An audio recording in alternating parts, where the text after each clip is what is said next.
Dobrý deň, dnes si povieme niečo o tradičných prípravách na Vianoce. Aj keď bol týždeň po Lucii na zvyky chudobný, bol o to bohatší na prípravy k blížiacim sa sviatkom. Viac nám prezradí Ondrej. Dobrý deň.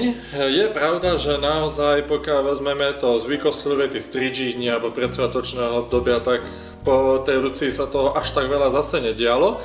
Ale s tým obdobím tých prvých dní po Lucii, niekedy až do Vianoca spája jedna taká tradícia, ktorá sa kedysi robila na každej dedine, alebo takmer na každej, a dnes sa na ňu skoro zabudlo, a to bolo pečenie vianočných oplátok. To pečenie vianočných oplátok bola taká pomerne špecifická aktivita, mohli ju vykonávať iba konkrétne osoby, nepiekli sa v každom dome, ale piekol ich najčastejšie učiteľ, alebo dobovou terminológiou tzv. Rektor. Už vlastne pred Luciou chodili často deti po domoch, brali od ľudí múku na oplátky, niekedy bolo toto zberanie tej múky alebo obilia na múku na oplátky sprevádzané rôznymi veršikmi.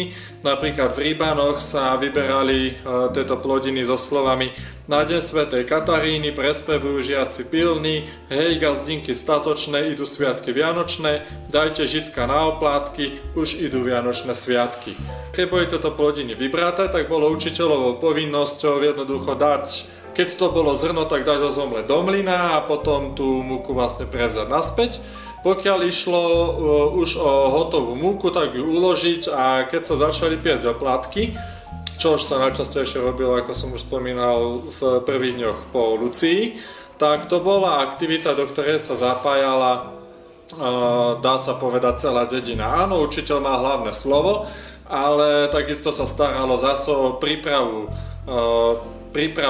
potrebných vecí na to pečenie. Bol tam sám osobne účastný, ale napríklad žiaci zo škôl čistili tzv. Oblátnice. To boli také veľké kliešte, v ktorých sa tie oplátky piekli, lebo neboli ešte elektrické oplátkovače, ako máme my dnes, takže to sa všetko pieklo ako na ohni.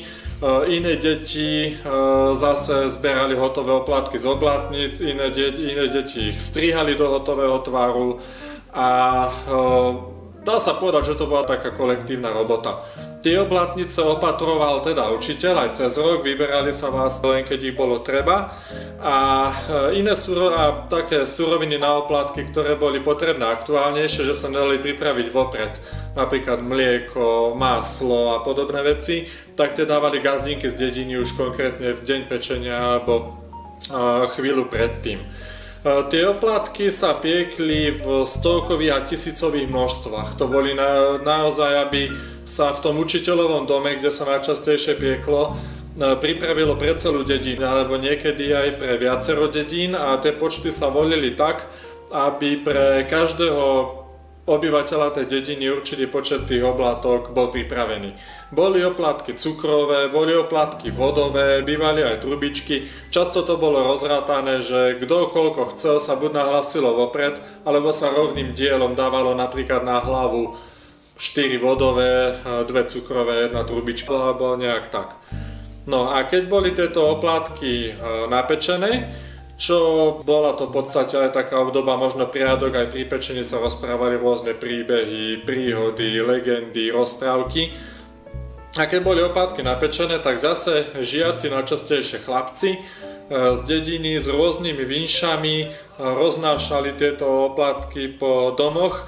Napríklad v Závade, okres Topolčany, sa roznášali tieto oplátky s nasledovným vinšom. Slovutní a opatrní páni hospodári, z nesmiernej lásky a veľkej milosti Božej opäť sa nám blíži tá radostná pamiatka narodenia nášho Pána a Spasiteľa Ježiša Krista, ku ktorejto slávnosti nastávajúcej podľa starej obyčaje našej školy závadskej pán rektor všelikého šťastia a božského požehnania svojim cirkevníkom vinšuje a praje. Na dosvedčenie tejto lásky tento malý vianočný darček vám posielajú, aby ste si ho vďačne prijali a do úzla moc naviazali. Týchto vinšov bolo samozrejme veľmi veľa. Čím mladšie deti roznášali tie oplátky, tak tým bol ten vinš jednoduchší. Čím staršie, tak tým mohol byť aj zložitejší. No a keď deti odozdali oplátky, tak domáci im naplnili košík s potravinami a pridali aj peňažky, pričom pre deti bola určená drobná minca a dávala sa spravidla ešte jedna hodnotnejšia, to zase pre učiteľa, za to, že dal ten dom k dispozícii na pečenie oplatok, postaral sa o tú múku a tak ďalej a tak ďalej. S pečením oplátok je určite veľa práce. Odkedy sa vianočné oplátky piekli? Keď to vezmeme časovo, tak od neskorého stredoveku alebo novoveku, pokiaľ to vezmeme z hľadiska kalendára, tak ako som spomínal, začalo sa už po Lucii, prvé dni po Lucii, s tým, že v závislosti na tom, koľko tých oplátok bolo treba napiecť, tak mohlo sa piecť napríklad aj do štedrého dňa, alebo pár dní pred štedrinou sa mohlo skončiť, inokedy bolo napečené za niekoľko dní. Nebolo to nejako nutne ohraničené, že iba dovtedy sa môže hotovo. Jednoducho sa pieklo tak dlho, ako bolo treba a toto pečenie sa často naťahovalo až do neskorých nočných hodín, len aby sa jednoducho všetko na čas stihlo.